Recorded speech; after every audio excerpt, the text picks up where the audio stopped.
nezinye izinto zomkhumbi. Kanjalo ke kwenzeka ukuba bonke baphumele emhlabathini besindile. Now nansi into exciting kanjalo ke kwenzeka ukuba bonke baphumele emhlabathini besindile. Amen. Father God, this is your word to speak to us tonight. In the name of Jesus, we submit under the authority of your word, oh God. In the name of Jesus, through the Holy Spirit, communicate your word to us, oh God. In the name of Jesus, whatever spirit that is from the wicked devil, in the name of Jesus, operating in this gathering, in the name of Jesus, I crush it and throw it down to the bottomless pit of hell. In Jesus' mighty name, I speak the freedom of the Holy Spirit in the name of Jesus Christ. Amen and amen.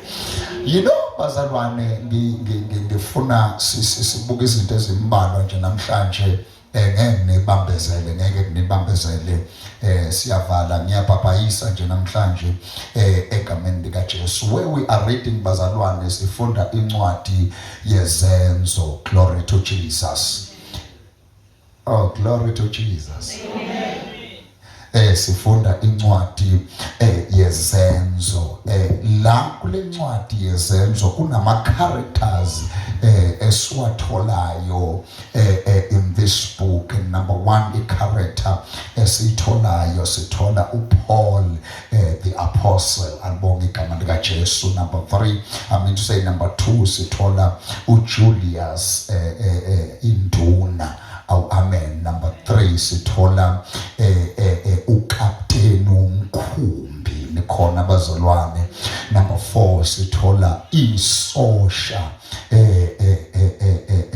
lama Romani nikhona bazalwane. Now labazalwane iBhayibheli lisivezela ngokusobala ukuthi iministry kaPaul noma i-calling kaPaul was not a easy calling ngohlobo olumangalisayo. Paul uma ngabe uNkulunkulu embiza, we will all remember ukuthi uPaul he was a man against the church ngohlobo olumangalisayo nikhona bazalwane. Waye umbulali wamaKristu emelene namaKristu ngohlobo olumangalisayo. Kwasho ukuthi njengoba enyakazisa amaKristu unyakazisa isizwe esinoNkulunkulu waso. Amen. Ngicela nisondele bazalwane, ngifuna ukukhuluma nje bese ngiyasuka phambi kwenu. Amen. Now iBhayibheli bazalwane lithi God then decided ukuthi amshekelele uPaula eyohlasela abazalwane, wamshaya ngonyazi wamlahla phansi. Glory to Jesus. Uma ngabe esemlahle phansi kwayila uNkulunkulu in his audible voice wakhuluma noPaula. Uthi Paula, who are you? Uthi nguJesu omzekelayo. I love that part. uPaula wayezingela amakholwa kodwa sizwe uJesu ethi nguJesu omzekelayo. Akasho ukuthi nguJesu wamakholwa omzekelayo, ngoba fanele uwazi ukuthi mawuthinta abazalwane uthinta uJesu. Amen. Uma ngabe umzalwane ke wakhala ekhaliswa uwe, cela nonke nivuke bazalwane ngibheke. I won't take much of your time, but there is a message that I want to drop, then I go. The Bible says what I am Jesus whom you are after. Now little Bible bazalwane, uPaula wabanjwa lapho. Ume sebanjiwe nikhona bazalwane, wavuka eseUPaul kanti ubanjwe eUSaul. Nikhona bazalwane, ngoba uma uJesu eke abamba ufika uSaul uSawula kodwa musubanjwe uye kushintsha uSawula kuqala uPaul. Oh yes, senikhona ke manje ngiyanizwa nikhona and ngendlela senikhona ngayo ngizoyikhuluma lento umuntu lafuna ngiyikhulume. Yabona nje uyigadi into yakho yokuthi uthi uhlangene noJesu kodwa ulokhu uSawula uPaul engaveli. Nikhona bazalwane. Now lithi iBhayibheli uma Paul evuka lapho, time is against me, but I will quickly unpack this, then I go. Now mevuka lapho kwashintsha i-direction khona bazalwane, kwashintsha i-direction, kwashintsha uhambo lwakhe beyobulala abazalwane, but uma evuka lapho sezunkulunkulu ethi lesi sekuyisitsha sami engisikhethileyo ukuba sihambise izindaba zomusa. Ngoba akanendaba uNkulunkulu ukuthi usubhede kangakanani, kodwa umuke wafika ezandleni zakhe ushintsha umuntu obekade ekhonjwa ngeminwe amenze isitsha sakhe. Sizwa ethi no, this is now my vessel. uPaul obekade phethe i-persecution, ephethe amabhuku namagama abazalwane ebekufanele babulawe, washintshwa manje wazoba isolwina, wazoba umshumayeli wendaba ezilungileyo. Saint Paul obekade ehlupha abazalwane wezwakala esukuma ethi anginamahloni ngevangeli ngoba inamandla kaNkulunkulu kulabo abasindiswa. Kwasho ukuthi amandla uwabone kahle emshaya emginqa phansi, athi no, anginamahloni ngevangeli ngoba lingamandla kaNkulunkulu. Not only that, waphinda uPawula wezwakala ezidlangalaleni wakhipha i-announcement wathi lalelani, angisephinde ngibe khona okunye ngiyokwazi kuphela uKristu ebethelwe. Beninayo into yokwazi ezinye izinto, but the day ngazi uKristu kwanakhawukana nezinto ebengizazi, ngoba umuntu mesefike kwi-knowledge of Christ kufi-knowledge zezinto ebekade zazi. Uthi uPawula, ngiyanquma phakathi kwenu, angisophinde ngazokunye kwaqhamuka amaJuda eza nosiko lwamaJuda, kwaqhamuka amaGreki eza nosiko lwamaGreki, bethi hayi indaba la esikwazi ukuyizwa ngomuntu la sazukuza indaba ekhulunywa umuntu osokile. Umuntu osokile akakwazi ukukhuluma phezu kwethu.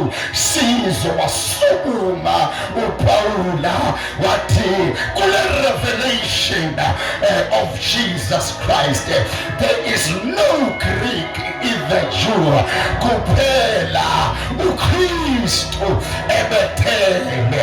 Wathi ngobukhulu bokumazi wathi konke nikushaya indiva, awukwazi ukufika kubukhulu bokumazi kodwa uphinde uhambe nezinto. Awukwazi ukufika kubukhulu bokumazi uphinde uqhubeke emkipitweni. Awukwazi ukufika kubukhulu I feel it now. wafika awukwazi ukufika kubukhulu bokumazi uphinde uqhubeke nezinyanga uthi uPawula ngobukhulu bokumazi ngobukhulu bokumazi konke ngikushaya indiva kukhona kodwa ngikushaya indiva inyama yami isakuthanda kodwa ngikushaya indiva ngobukhulu bokumazi kunetena amandla about my life now khona obukhulu bokwazi uKristu obukhulu bokwazi uKristu besho ukuthi zonke izinto ezingamkhomba uKristu ezingamakho uKristu izishaya indiva izinto ebengiyithanda athi ngaphakathi kimi athi ngiyawuza umthetho ofuna ukuya esonweni kodwa futhi ngibe lento yokumazi iyangidoka lento yokumazi ingeke direction lento yokumazi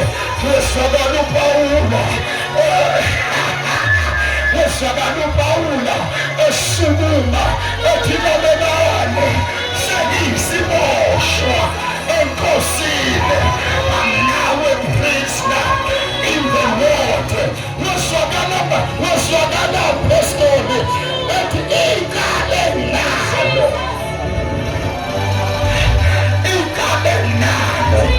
elokushumayela izakhele igale nalo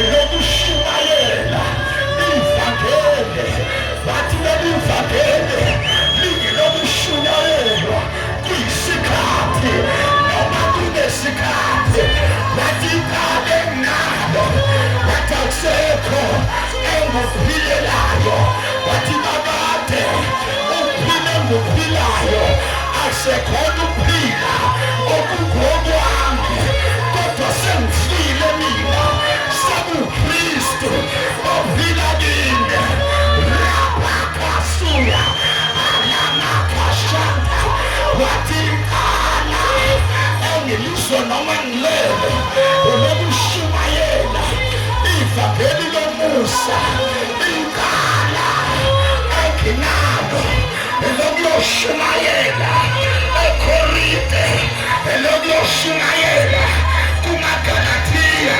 elokuyoshumayela Ramamashapaya ethishile ilonakala wenginalo wasuka uPawula wathi omadoda umuntu akahambe ngobizo abizwe ngalo akahambe ngobizo abizwe ngalo ngamanye amagama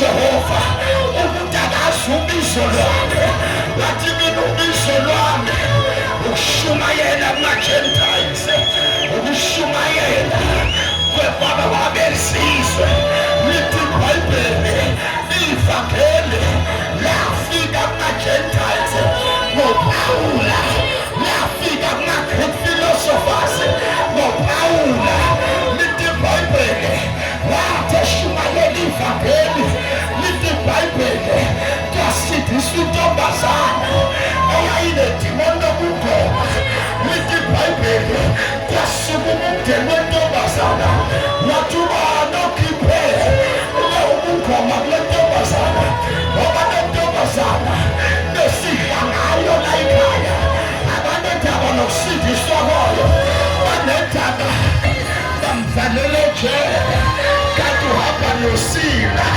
intombazana yendumiso intombazana yomthandazo bathi babefakwa ejele beboshwe izandla zombili kanti bangena noNkulunkulu ongaboshiwe baboshiwe bona kodwa uNkulunkulu wabo akaboshiwe lithi iBhayibheli bavele bangena bazilalela wadumisa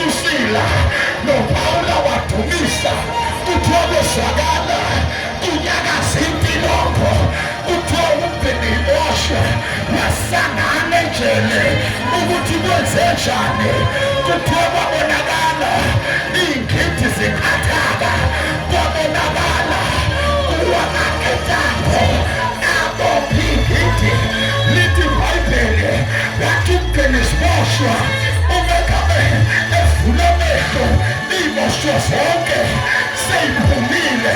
Kuthiwa wadonsa ikepha wathi uyayibulala, wathi uPawula ungazibulali, sikhona sonke, ungazibulali, sikhona sonke.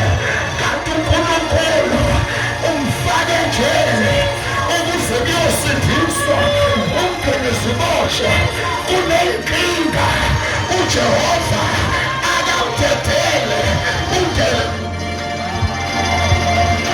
ungene kuso, kanti khona umuntu afuna ukuzomsiza.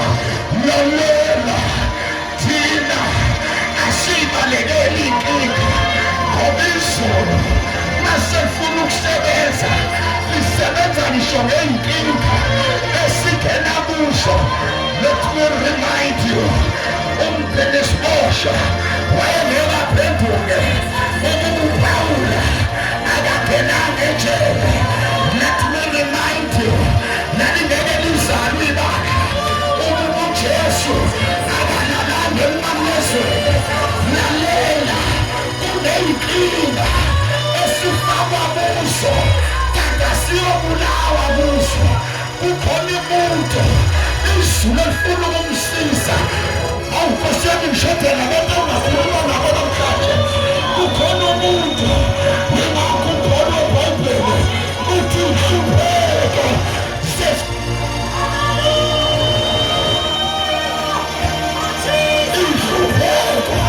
sesikhashana asinalinganiso nenkazimulo ezobaphula kithina. Sikhona ekitheni kanti kuzophulwa inkazimulo yababashaya athutshe uyalazi indlela yami esamvivinyile athi ngizophuma njengegolide wofuna ekufake etilongweni. Izulu lifuna ukuzomsiza, kome kuzomsiza.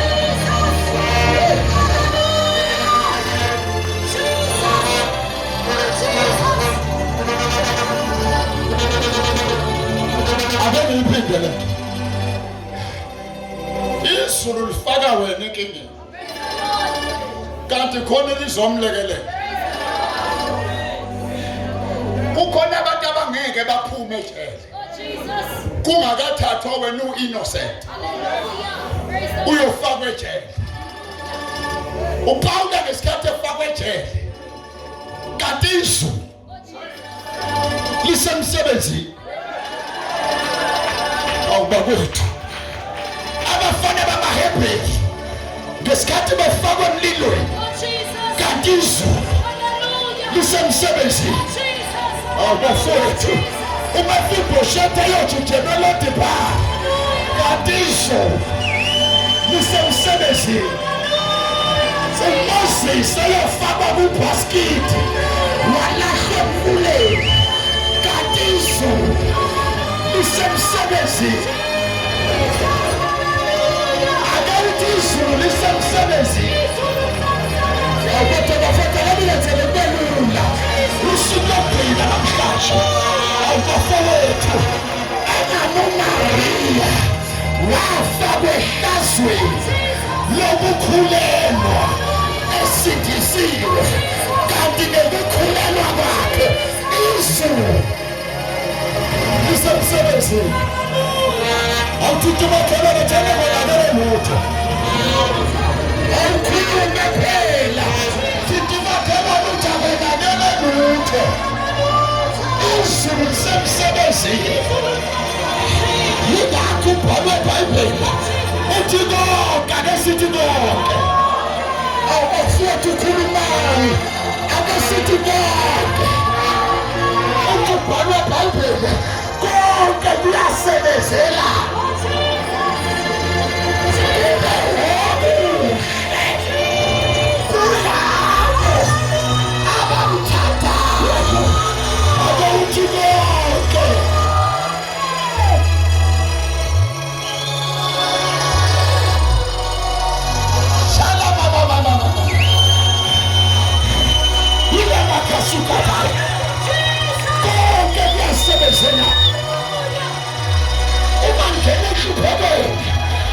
sebenzela Miletu Davide athi kwangilungela ukuba ngihlushe ukuze ngiyofunda ilizwi sifake ehluphekweni kanti izulu semsebenzini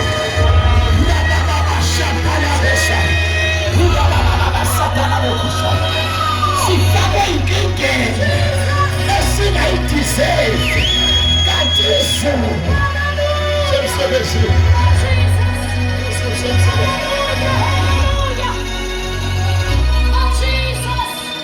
semsebenzini awuthinta abathathu uthi izulu semsebenzini thinta phela aba-right uthi izulu semsebenzini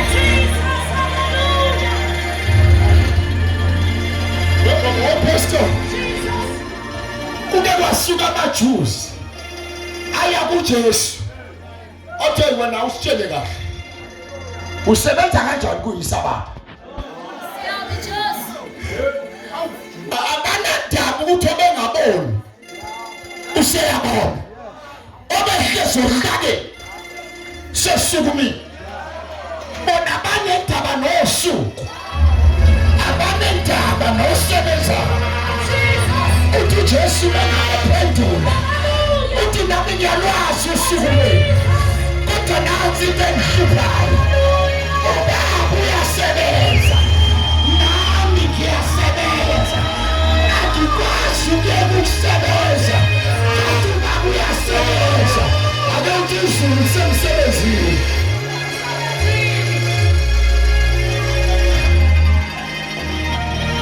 wake wakhulula Lazarus wayongena ethuneni kanti izulu semsebenzini lathatha igazi kubo lalazwe ishuthele eguleni kaLazaro wathi yathandaza uLazaro kwathiwa yima Lazaro umuntu waphila wena elivela igazi kubo yima Lazaro kwafika odadewabo eza kuJesu athi umhlobo wakho uyagula wathi imani uma ngingaya ngobuhlobo igazi kulo ngekivele lokugula phethe uLazaro akuyikho kokuyophethe ethuneni kodwa kuyofesa igazi kulo because all this long uLazaro mazi uJesu as a savior akamazi as a resurrector kwafanele makafakwe enkingeni kanti uzo-introduce to another dimension of knowing Christ. Sanibonani masalo. Now uPaul wangena enkingeni. Sanibonani masalwana. Ngenxa yokushumayela ivangeli. Kuthiwa bamjikele ejele in 2 occasions. Hey my God.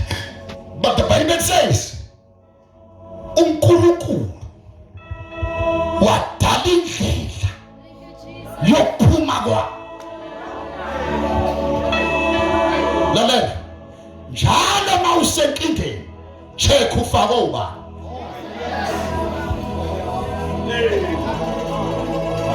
kona bayongizwa ngonyaka ozayo ngikhuluma namhlanje njalo mawusengxakini before wenza imthandazo yokuphuma alucheck ufake uba ingako ofake uNkulunkulu kuyo ungayithandazi imthandazo yokuphuma ngoba leyo fake uNkulunkulu ufakwa uye phinde kube uyena odala indlela ungayiteli imthandazo yokuphuma kanti usomadla indlela kakayidala namhlanje ngizovusa abantu abazothi apostoli ungangikhiphi kanti izulu alikakadecide ukungikhipha kunabantu afanele ubonge usizo lwabo sebefike nalo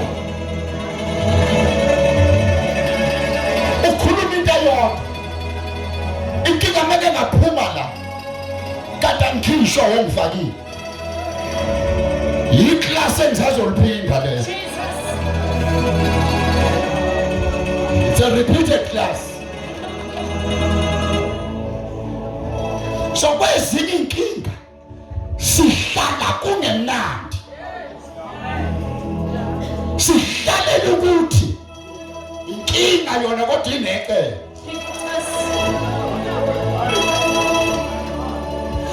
Angekho lilinga ngesilinge siyoba ngaphezu kwamandla enu noma sengilingile ngiyophinde ngidale indlela yokumkhipha.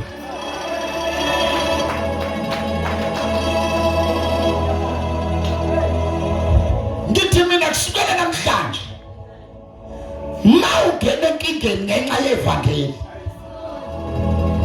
uhambe kancane kubantu abafuna ukuzokukhipha premature, ngoba fanele ungene enkingeni ukuze kusindise umgcini iboshwa. Angakasindiswa stay in prison.